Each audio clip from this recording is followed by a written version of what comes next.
Bonjour et bienvenue à tous dans cette vidéo où nous allons détailler ce que sont l'intensité et le niveau d'intensité sonore, pourquoi est-ce que ces deux échelles existent pour représenter la puissance véhiculée par un son, et enfin quels outils mathématiques se cachent derrière la deuxième échelle. Alors pour commencer, il convient de se rappeler qu'un son est une vibration de l'air. Une vibration de l'air qui se propage dans toutes les directions de la même manière que les ondes qui se propagent à la surface de l'eau après qu'on ait jeté un caillou dans un lac. Ces vibrations de l'air, lorsque l'on parle, sont produites, pour rappel, par les cordes vocales. On transmet par la vibration de nos cordes vocales une vibration à l'air qui est ensuite véhiculée dans toutes les directions jusqu'à un récepteur qui, dans le cas de la parole, va être notre oreille.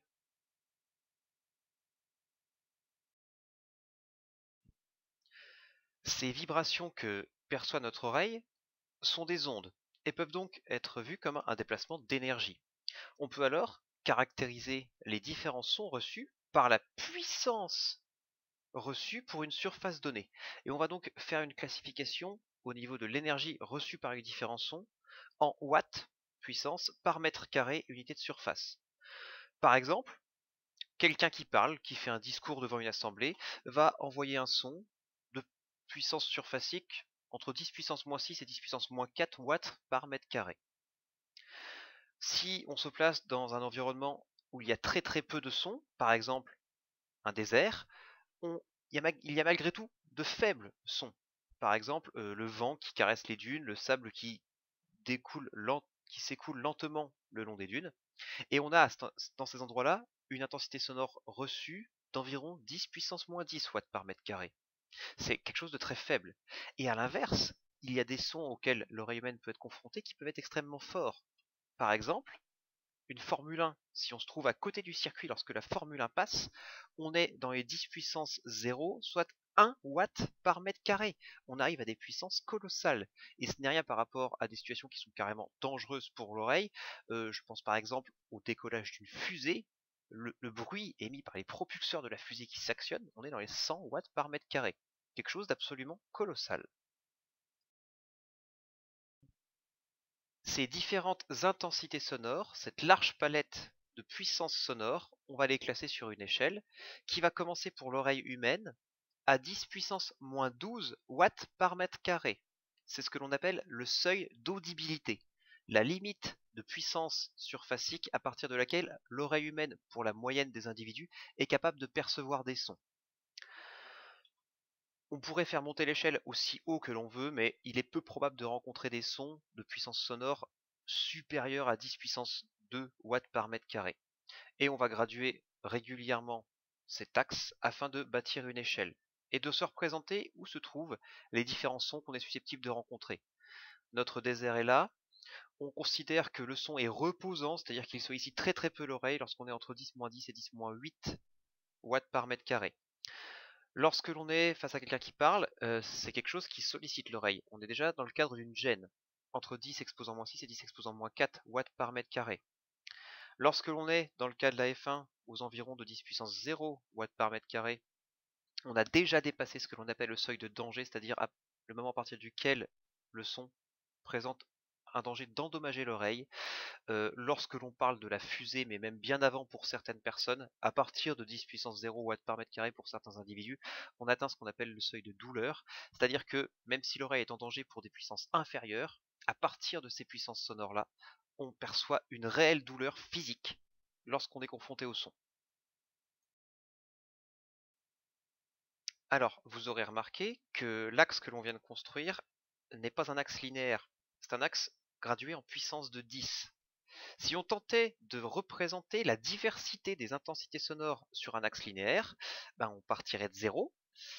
On irait donc, on a dit, jusqu'à environ 10 puissance 2 watts par mètre carré. Dès lors, la Formule 1 avec ses 10 puissance 0, qui correspondrait donc à 1 watt par mètre carré, se trouverait tout à gauche de l'axe, presque au 0. Et donc les puissances de 10 inférieures, 10 puissance moins 2, 10 puissance moins 4 et 10 puissance moins 6, on ne pourrait tout simplement pas les placer, elles seraient toutes compactées sur l'extrémité gauche de l'axe. Dès lors, une représentation des intensités sonores sur un axe linéaire classique est impossible. Pour autant, une notation en puissance de 10, même si elle peut convenir pour des scientifiques, ne va pas être parlante du tout pour l'ensemble de la population. On a donc déterminé, pour faciliter la communication sur ces problèmes d'intensité sonore, une nouvelle échelle. Une nouvelle échelle exprimée dans une unité que vous avez déjà entendue, le décibel, dB, et que l'on appelle le niveau d'intensité sonore. Cette échelle, pour plus de commodité, on l'a fait démarrer non pas à 10 puissance moins 12 pour les watts par mètre carré, mais tout simplement pour le seuil d'audibilité à 0 décibel. Cette échelle est ensuite graduée de manière régulière et elle augmente de 10 décibels à chaque fois que l'intensité sonore augmente d'une puissance de 10, à chaque fois qu'on augmente l'exposant de 1. Donc, lorsqu'on passe à 10 puissance moins 10 watts par mètre carré, on est 2 puissance de 10 au-dessus du seuil d'audibilité, 20 décibels, et ainsi tout le long de l'axe pour arriver, lorsqu'on est au niveau de la fusée qui décolle, à 140 décibels. Pour passer de l'axe en puissance de 10 à notre axe linéaire, il a fallu faire appel à une fonction mathématique que vous ne connaissez pas encore, appelée le logarithme décimal.